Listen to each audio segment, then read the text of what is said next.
কোলালে করে একটি ফুটফুটে পুত্র সন্তান পেয়েছে, কিন্তু ওর তো কান্না বন্ধ হচ্ছে না।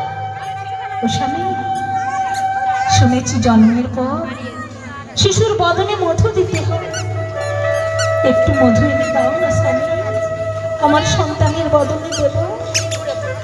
কৃষ্ণমণ্ডল বলছে, দুরিকা, ও দুরিকা,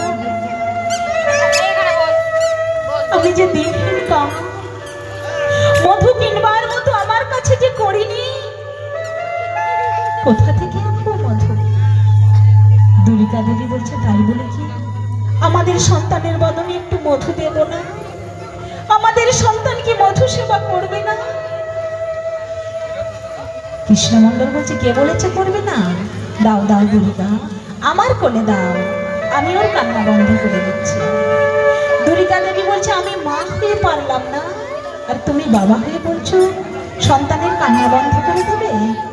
বলছে, কেন পারবো না, দাও আমার কোলে দাও।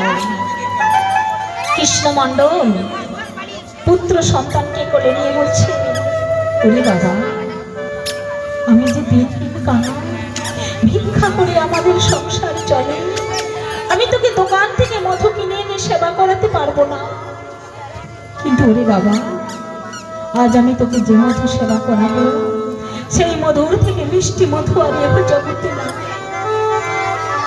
এই বলে কৃষ্ণমণ্ডল পুত্র সন্তানকে কোলে নিয়ে সেই মধুর হরে কৃষ্ণ মহামন্ত্র নাম শ্রবণ করাচ্ছে।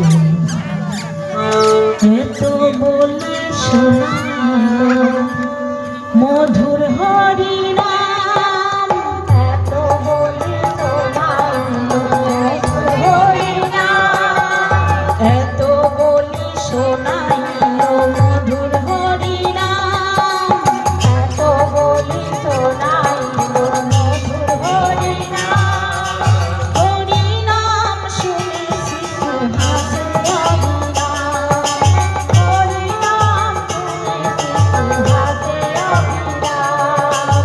হরে কৃষ্ণ কৃষ্ণ কৃষ্ণ কৃষ্ণ হরে হরে, হরে রাম রাম রাম রাম হরে হরে, হরে কৃষ্ণ কৃষ্ণ কৃষ্ণ হরে হরে, হরে রাম রাম রাম হরে হরে, হরে কৃষ্ণ কৃষ্ণ কৃষ্ণ হরে হরে, হরে রাম রাম রাম রাম হরে হরে, হরে কৃষ্ণ কৃষ্ণ কৃষ্ণ হরে হরে, হরে রাম রাম রাম হরে হরে।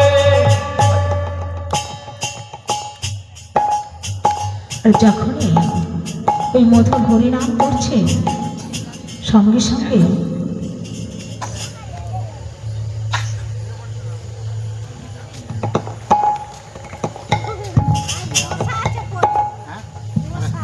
যখনই হরিনাম করছে, পুত্র সন্তানের কান্না বন্ধ হয়ে গেল আর বদনে হাসি ফুটে গেল।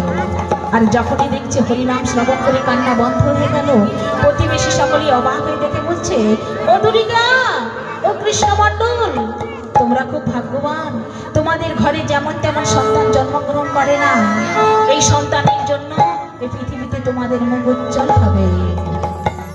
আর এই ছোট্ট দুঃখী বলছে, শোনো, আজ তোমাদের এই দুঃখের পরিবারে পুত্র সন্তান জন্মগ্রহণ করেছে, তো তাই আজ থেকে আমরা তোমাদের সন্তানের নাম দিলাম দুঃখী। তাই ছোট্ট দুঃখী পিতা মাতার স্নেহের ছায়ায় একটু একটু করে বড় হতে লাগলো। যখন বয়স 5 বছর, একদিন বাবার কাছে বসে ভাগবত শ্রবণ করছে। ভগবানকে লাভ করা হলো এই মানব জন্মের পরম সার্থকতা। তাই ছোট্ট দুঃখী বলছে, বাবা, তা ভগবানকে পাবো কি করে? ভগবানকে পেতে গেলে কি করতে হবে? বলছে, ওরে বাবা, ভগবানকে পেতে গেলে আগে গুরুচরণ আশ্রয় করতে হবে। গুরুদেবের কৃপা হলেই ভগবানের কৃপা হবে। আর ছোট্ট দুঃখী মনে মনে চিন্তা করছে, কবে আমি গুরুদেবের কাছে যাব, কবে আমি গুরুচরণ আশ্রয় করব।